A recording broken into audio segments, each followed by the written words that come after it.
Bano be bamu ku bavubuka abakwatiddwa ng'entabo eva kulemerwa kuzzayo ssente za gavumenti ezaabaweebwa. Ssente nnyingi nnyo ezibulidde mu bantu.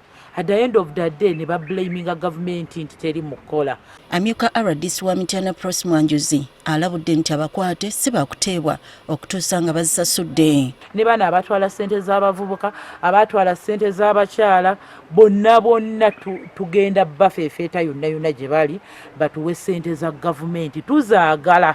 Okusinziira ku Anthony Mayiga akulira ekitongole ky'abavubuka ku kitebe kya disitulikiti e Mityana mu mwaka gwa 2013-2014 Mityana yaweebwa obukadde 480 mu nteekateeka ya Youth Livelihood Program. Mu Zigoti tufunyeeyo bammemba b'ebibiina 6 abaafuna edda ssente 2013-2014 naye nga balemeddwa okusasula, ne mu Malanga tufunayo ebibiina 2. Atugambye nti bano ssente z'abalema okuzzaayo ate nga tebawana nsonga lwaki. Mu disitulikiti y'e Malanga gye tugenze bali bukadde 8 ate mu Zigoti nno kale tuli bukadde 2.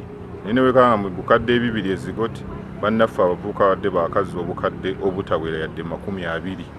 Ate nno mu Malanga nga tebannaba kuzza bukadde buwera yadde bukadde nga 2 nabo. Kati akubirizza abalala gye batannatuuka okusasula ssente n'ebibiina ebirala bisobole okuganyulwa. Ebibiina ebibanjibwa kuliko Zigoti Katale, St. Kizito Youth Development Group, Kakonge Twezimbe, Chiwawi Youth Functional, Alinnyikira ne Balamuka.